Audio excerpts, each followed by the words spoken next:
1929년 전 세계를 무너뜨린 대공황. 그 재앙을 무려 6개월 전 이미 알고 있던 사람이 있었습니다. 신문도 아니었고 정치인도 아니었습니다. 그는 잠들면 미래를 본다고 불렸던 사람, 미국 전설의 예언가 에드가 케이시였습니다. 그가 남긴 기록은 14,000건. 그중 상당수가 시간이 지나 현실이 되었고 대공황과 전쟁, 그리고 세계 질서의 변화가 담겨 있었습니다. 그런데 말입니다. 그 기록 속에는 2026년, 바로 지금 우리가 살고 있는 이 시기, 한반도에 대한 장면도 남아 있었습니다. 분단의 땅에서 사람들이 미처 눈치채지 못한 하나의 신호가 나타난다는 이야기. 왜 하필 2026년이었을까요? 왜 그는 수십 년 전 지금의 한반도를 바라보고 있었을까요? 그리고 그 장면은 지금 이 한반도에서 조용히 이어지고 있습니다. 이 이야기를 끝까지 듣고 나면 지금 우리가 살고 있는 이 시간이 그저 우연처럼 보이진 않을 겁니다. 에드가 케이시는 처음부터 예언가로 불린 인물이 아니었습니다.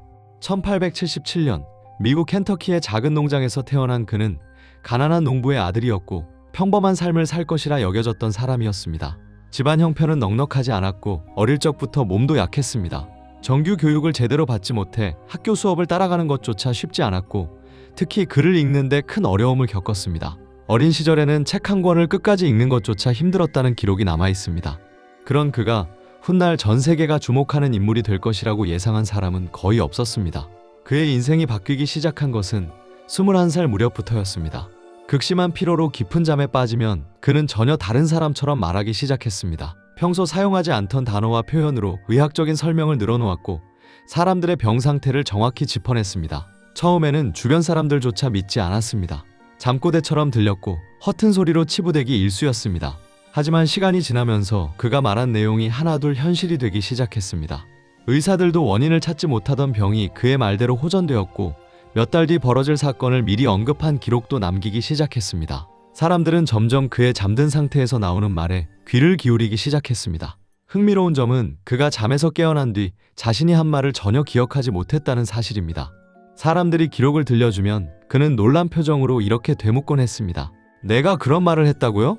그렇게 남겨진 기록들은 하나둘 쌓여갔고 수십 년에 걸쳐 정리되기 시작했습니다. 결국 그의 생애 동안 남겨진 기록은 14,000건을 넘게 됩니다.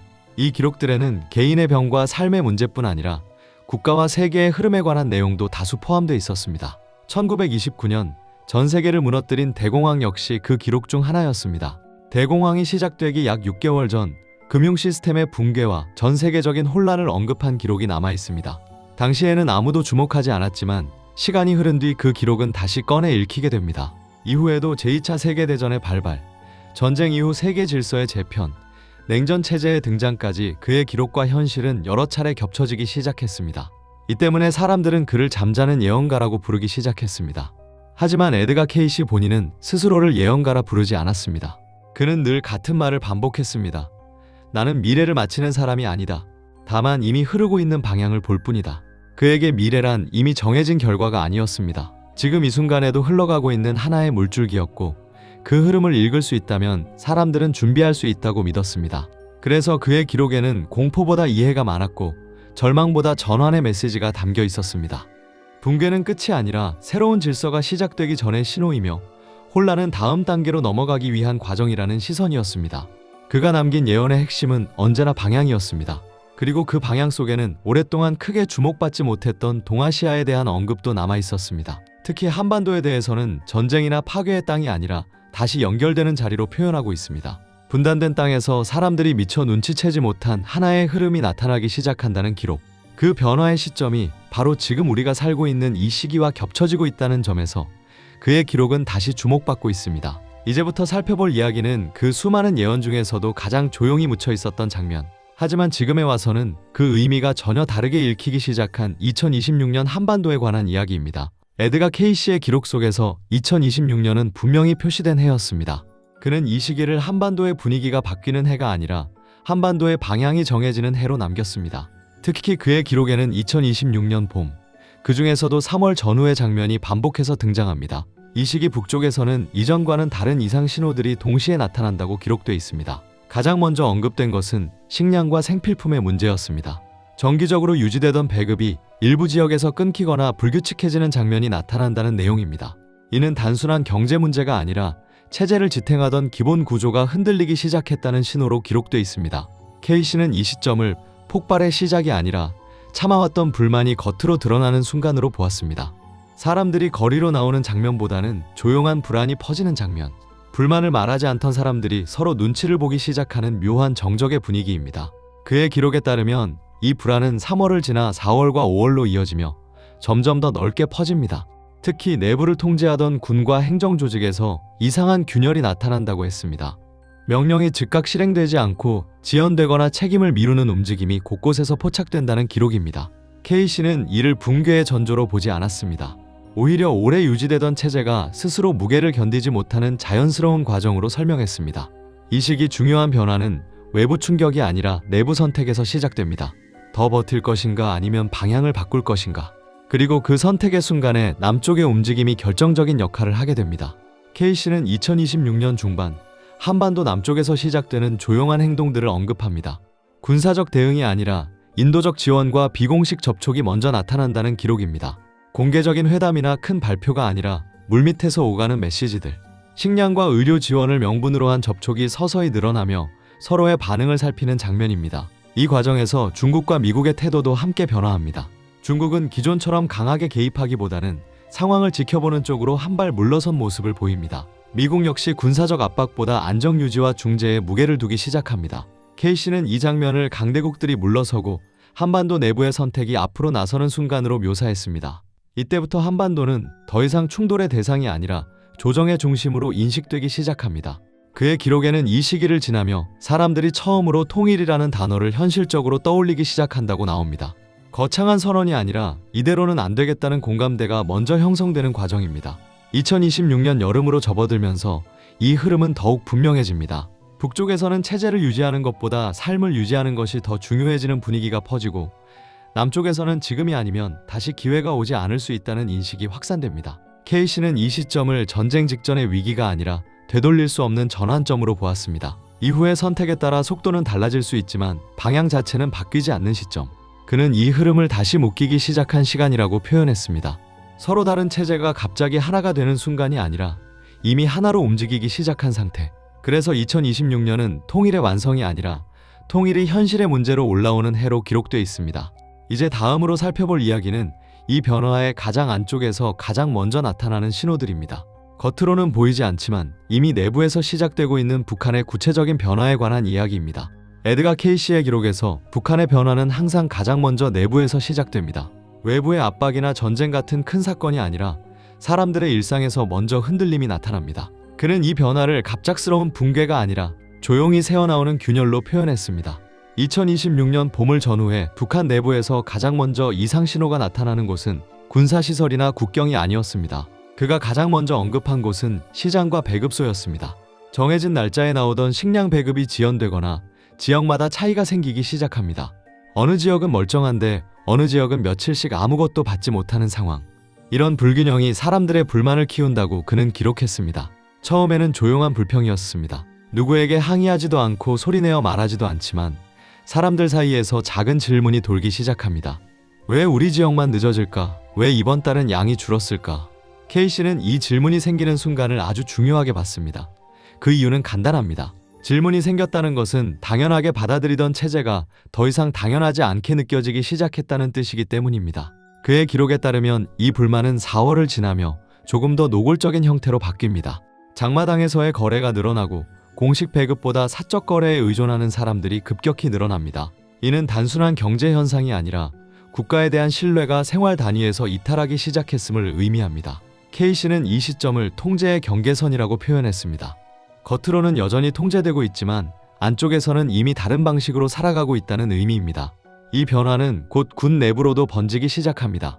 그는 기록 속에서 군인들의 태도 변화에 대해 여러 차례 언급했습니다. 명령이 내려오면 즉각 움직이던 구조가 이상하게 느려진다는 것입니다. 지시를 확인하는 시간이 길어지고 책임을 미루는 보고가 늘어나며 현장에서의 판단이 중앙의 지침보다 우선되는 장면들이 나타납니다. K씨는 이를 쿠데타나 반란으로 보지 않았습니다. 오히려 시스템이 무거워졌을 때 자연스럽게 나타나는 피로 현상으로 설명했습니다. 누군가 일부러 무너뜨리는 것이 아니라 지탱하던 사람들이 더 이상 같은 속도로 움직일 수 없게 되는 상태. 이 시기가 되면 체제는 겉으로는 유지되지만 안쪽에서는 이미 다음 선택을 준비하고 있다고 그는 기록했습니다. 2026년 초여름으로 접어들면서 이 변화는 행정조직에서도 분명하게 드러납니다. 결정이 내려오는 속도가 느려지고 현장에서는 기존 규칙을 엄격히 적용하기보다 상황에 따라 넘어가는 일이 잦아집니다. 예전 같으면 문제가 되었을 행동들이 조용히 묵인되는 장면. K씨는 이 장면을 규칙이 살아있는 척하지만 이미 힘을 잃은 상태라고 표현했습니다. 이 시점에서 가장 중요한 변화는 사람들의 시선입니다. 그는 기록 속에서 사람들이 더 이상 위만 바라보지 않는다고 말했습니다.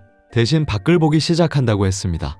남쪽에 대한 이야기, 외부 세계에 대한 소문, 다른 삶의 방식에 대한 작은 정보들이 조심스럽게 퍼지기 시작합니다. K씨는 이 흐름을 위험한 사상 확산이 아니라 자연스러운 생존 본능으로 해석했습니다.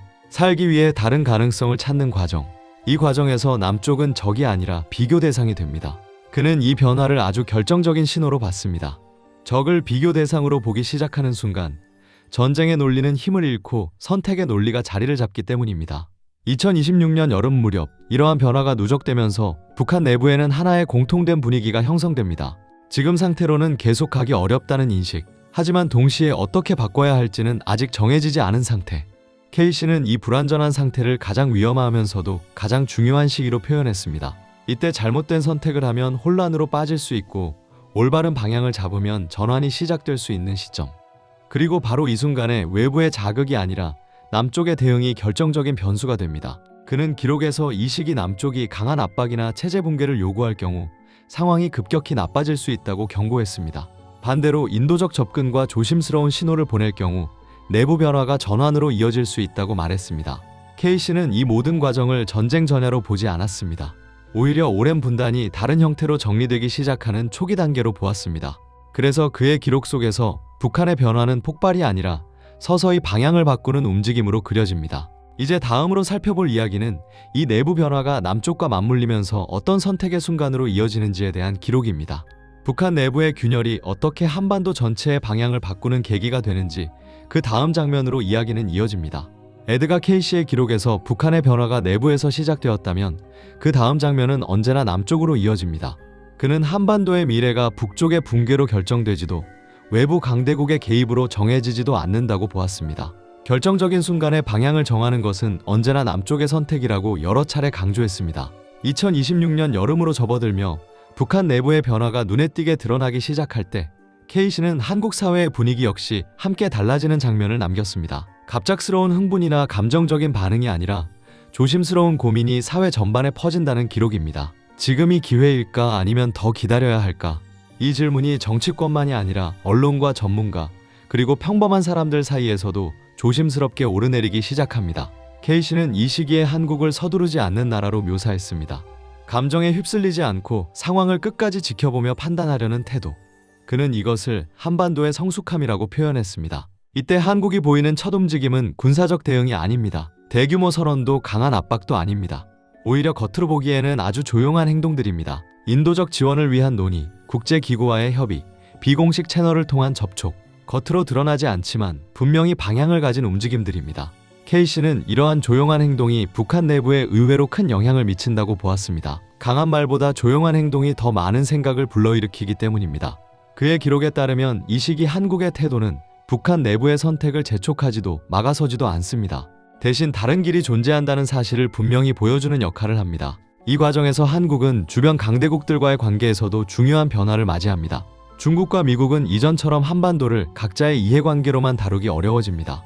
K씨는 이 시기를 한반도의 주도권이 조금씩 내부로 되돌아오는 과정으로 보았습니다. 외부가 결정하던 문제를 당사자가 고민하기 시작하는 순간, 이때 한국이 보이는 태도는 강경함이 아니라 일관성입니다. 하루 이틀의 반응이 아니라 지속 가능한 방향을 유지하려는 모습. K씨는 이 일관성이 한반도 전체의 흐름을 안정시키는 핵심이라고 기록했습니다. 2026년 하반기로 갈수록 이 흐름은 더욱 분명해집니다. 북한 내부에서는 더 이상 이전 방식으로는 상황을 관리하기 어렵다는 인식이 확산되고 한국에서는 지금의 선택이 수십 년을 좌우할 수 있다는 책임감이 커집니다. K씨는 이 시기를 힘의 대결이 아니라 인내의 대결이라고 표현했습니다. 누가 더 강한지를 보여주는 시간이 아니라 누가 끝까지 버티며 방향을 유지하는지 드러나는 시간이라는 뜻입니다.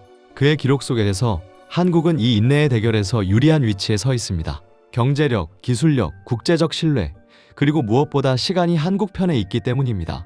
그는 이 시기에 한국이 서두르지 않으면서도 물러서지 않는 태도를 유지한다고 보았습니다. 북한이 선택할 수 있는 출구를 닫지 않되 분명한 기준은 계속해서 제시하는 모습. 이런 태도가 북한 내부의 변화와 맞물리면서 하나의 전환점을 만들어냅니다. K씨는 이 전환점을 공식적인 통일선언이 아니라 되돌릴 수 없는 협력의 시작으로 묘사했습니다. 사람들이 아직 통일이라는 단어를 조심스럽게 다루는 동안 이미 여러 영역에서 함께 움직이기 시작하는 상태. 그는 이것을 통일 이전의 통일이라고 표현했습니다. 2단계에 들어서면 이전으로 돌아가는 선택은 점점 어려워집니다. 왜냐하면 이미 너무 많은 것들이 연결되기 시작했기 때문입니다. 경제, 인도적 교류, 정보, 그리고 사람들의 인식까지. K씨는 이 시기를 지나며 한반도가 더 이상 분단의 상징이 아니라 전환의 상징으로 인식되기 시작한다고 기록했습니다. 이 변화의 중심에는 누군가의 결단 하나가 아니라 한국 사회 전체의 선택이 놓여 있습니다. 그는 이 선택이 완벽할 필요는 없다고 말했습니다. 중요한 것은 올바른 방향으로 한 걸음씩 나아가는 것. 그 방향만 유지된다면 이후의 과정은 시간이 해결해 준다는 믿음입니다. 이제 다음으로 살펴볼 이야기는 이 선택이 한반도를 넘어 동아시아 전체에 어떤 파장을 일으킨지에 관한 기록입니다. 한국의 결정이 주변 국가들과 세계 질서에까지 어떤 변화를 가져오는지 그 다음 장면으로 이야기는 이어집니다. 에드가 K씨의 기록에서 한반도의 변화는 결코 이 땅에만 머무르지 않습니다. 그는 언제나 한반도의 방향 전환이 동아시아 전체의 균형을 흔들어 놓는 장면으로 이어진다고 보았습니다. 2026년 하반기로 접어들며 한국과 북한의 움직임이 조심스럽게 맞물리기 시작할 때 가장 먼저 긴장하는 국가는 중국으로 기록돼 있습니다. K씨는 중국이 이 시기를 기대와 불안이 동시에 커지는 시점으로 맞이한다고 묘사했습니다. 한반도의 안정은 중국에게도 분명 이익이 되는 요소입니다. 그러나 동시에 지금까지 유지해온 완충지대의 성격이 달라질 수 있다는 점에서 경계심이 커진다고 했습니다. 그의 기록에 따르면 중국은 이 시기 노골적인 개입보다는 신중한 관망을 선택합니다. 강하게 밀어칠 경우 오히려 흐름에서 밀려날 수 있다는 판단 때문입니다. 이 과정에서 중국 내부에서도 의견이 갈리기 시작합니다. 기존 질서를 지켜야 한다는 쪽과 새로운 흐름에 적응해야 한다는 쪽이 부딪히는 장면입니다. K씨는 이 내부 논쟁이 중국의 발목을 잡는다고 기록했습니다. 빠르게 움직이지 못하는 사이 한반도의 변화는 점점 되돌리기 어려운 단계로 넘어가게 됩니다. 그 다음으로 흔들림이 나타나는 국가는 일본입니다. 일본은 한반도의 변화가 곧바로 자국의 안보와 경제에 직접적인 영향을 준다는 점에서 예민하게 반응합니다. K씨는 이 시기 일본 사회에 묘한 불안이 확산되는 장면을 남겼습니다. 그 불안의 근원은 전쟁이 아니라 주도권 상실에 대한 두려움입니다. 한반도가 더 이상 불안정한 지역이 아니라 새로운 중심으로 부상할 가능성, 그 가능성 자체가 일본에게는 큰 압박으로 작용합니다. K씨는 이 시기 일본이 자국 내 정치와 외교 노선을 놓고 혼란을 겪는다고 기록했습니다. 누구와 손을 잡아야 할지, 어떤 전략이 맞는지 명확한 답을 찾지 못한 채 시간이 흐르는 모습입니다. 이 과정에서 일본은 이전보다 한국을 의식하기 시작합니다. 경계의 대상이 아니라 경쟁과 협력의 대상으로 바라보는 시선으로 변화하는 순간입니다. 그리고 이 모든 흐름을 조용히 지켜보는 나라가 바로 미국입니다. K씨는 미국을 이 시기의 결정적 조율자로 묘사했습니다. 군사적 개입보다는 균형을 유지하는 역할, 어느 한쪽이 과도하게 치우치지 않도록 조정하는 위치입니다. 그의 기록 속에서 미국은 한반도의 변화가 위기가 아니라 기회가 될 수 있다는 점을 비교적 일찍 인식합니다. 전쟁 비용을 줄이고 안정된 질서를 만들 수 있는 드문 전환점이라는 판단입니다. 이 때문에 미국은 2026년 이후 한반도 문제에 있어 이전과는 다른 차분한 태도를 보입니다. 압박보다는 관리, 개입보다는 중재에 무게를 두는 방향입니다. K씨는 이 장면을 강대국들이 한 발씩 물러나는 시간이라고 표현했습니다. 누군가가 주도권을 강제로 쥐는 순간이 아니라 당사자가 스스로 결정하도록 공간이 열리는 시기입니다. 이 변화는 동아시아 전체의 묘한 긴장과 함께 새로운 질서를 예고합니다. 중국은 빠르게 적응하지 못해 속도를 잃고 일본은 방향을 잡지 못한 채 내부에서 흔들리며 미국은 균형을 유지하는 조정자로 남습니다. 그리고 이 틈 사이에서 한국의 위치는 분명히 달라집니다. 더 이상 누군가의 선택을 기다리는 나라가 아니라 선택의 기준이 되는 나라로 인식되기 시작합니다. K씨는 이 시기를 한반도가 주변부에서 중심부로 이동하는 결정적 전환점으로 기록했습니다. 이 변화는 한 번에 드러나지 않습니다. 하지만 시간이 지날수록 주변 국가들의 반응 속에서 그 차이는 점점 분명해집니다. 누가 불안해하는지, 누가 서두르는지, 누가 관망하는지, 그 모든 모습이 한반도의 변화가 실제라는 증거로 드러나는 순간입니다. 이제 다음으로 살펴볼 이야기는 이 모든 흐름이 결국 어떤 미래로 이어지는지에 관한 기록입니다. 에드가 K씨가 한반도의 다음 시대를 어떻게 그려놓았는지, 그리고 그 끝에서 우리가 어떤 위치에 서게 되는지에 대한 마지막 장면으로 이야기는 이어집니다. 에드가 케이시의 기록에서 한반도의 이야기는 어느 한 사건으로 끝나지 않습니다. 그는 통일을 하나의 선언이나 특정한 날짜로 표현하지 않았습니다. 대신 시간이 흐르며 사람들의 인식이 완전히 바뀌는 장면으로 그려놓았습니다. 그의 기록 속에서 통일 이후의 한반도는 이전과 전혀 다른 위치에 서 있습니다. 전쟁의 기억으로 불리던 땅이 아니라 전환을 경험한 땅으로 기억되는 모습입니다. 케이시는 이 시기의 한반도를 동아시아의 중심이라고 표현했습니다. 힘으로 군림하는 중심이 아니라 갈등을 조정하는 중심, 흐름을 잇는 중심입니다. 그는 이 땅이 가진 가장 큰 강점을 자원이나 영토가 아니라 경험이라고 보았습니다. 분단을 겪고 대립을 지나 연결을 선택한 경험, 이 경험이 앞으로의 세계에서 가장 중요한 자산이 된다고 그는 기록했습니다. 케이시의 기록에 따르면 통일 이후의 한반도는 단기간에 급격히 성장하지 않습니다. 오히려 안정적으로 천천히 자리를 잡아갑니다. 급하게 앞서 나가기보다 균형을 먼저 선택하는 모습, 그는 이것을 성숙한 국가의 특징으로 묘사했습니다. 이 시기의 한반도는 군사력이나 경제 규모로 존재감을 드러내지 않습니다. 대신 중재자, 연결자, 조정자로서 자연스럽게 불리게 됩니다. 케이시는 세계가 점점 더 극단으로 갈수록 이런 국가의 가치가 커진다고 보았습니다. 누군가를 이기는 나라보다 서로를 잇는 나라. 그는 한반도가 바로 그런 역할을 맡게 된다고 기록했습니다. 특히 동아시아에서 한반도의 위치는 완전히 달라집니다. 중국과 일본 사이에서 흔들리는 땅이 아니라 두 나라가 함께 의식하지 않을 수 없는 기준점으로 자리 잡습니다. 케이시는 이 변화가 외부의 인정으로 시작되는 것이 아니라 스스로에 대한 인식 변화에서 출발한다고 보았습니다. 더 이상 작은 나라, 위험한 나라, 불안한 나라로 자신을 규정하지 않는 순간, 그 순간부터 세계의 시선도 자연스럽게 달라진다는 것입니다. 그의 기록 속에서 통일 이후의 한반도는 경제적으로도 중요한 역할을 맡습니다. 단순한 생산 기지가 아니라 기술과 가치가 함께 흐르는 공간, 특히 반도체, 에너지, 첨단 기술 분야에서 한반도는 협력의 허브로 언급됩니다. 그러나 케이시는 이 모든 성취보다 더 중요한 장면을 마지막에 남겼습니다. 그는 통일 이후의 한반도에서 사람들의 얼굴이 달라진다고 기록했습니다. 불안을 기본값으로 살아가던 표정이 아니라 내일을 전제로 살아가는 표정. 전쟁을 걱정하지 않고 분단을 설명하지 않아도 되는 삶의 모습입니다. 케이시는 이 장면을 진짜 통일이라고 표현했습니다. 제도가 하나가 되는 것이 아니라 사람들의 생각이 하나로 이어지는 순간, 그는 이 변화를 기적이라고 부르지 않았습니다. 에드가 케이시의 기록은 정답을 알려주기 위한 것이 아니었습니다. 그가 남긴 것은 하나의 결론이 아니라 지금 우리가 서 있는 위치를 돌아보게 하는 하나의 질문이었습니다. 2026년, 한반도는 끝을 향해 가는 길이 아니라 방향을 선택하는 길 위에 서 있다는 메시지. 통일은 어느 날 갑자기 하늘에서 떨어지는 사건이 아니라 이미 시작된 흐름 위에서 조용히 다가오는 과정일지도 모릅니다. 우리가 이 변화를 두려움으로 볼지 준비의 시간으로 볼지는 지금의 선택에 달려 있습니다. 이 영상이 앞으로의 시간을 조금 다른 시선으로 바라보게 만드는 계기가 되었기를 바랍니다. 여러분은 지금의 한반도를 어떤 흐름 속에 놓여 있다고 느끼십니까? 생각이 떠오르셨다면 댓글로 함께 나눠주세요. 그리고 이 변화의 다음 장면이 궁금하시다면 구독과 알림 설정으로 계속 함께 해주시기 바랍니다. 지금까지 한반도의 미래를 따라가 봤습니다. 대신 오랜 시간 준비된 자연스러운 결과라고 적어두었습니다.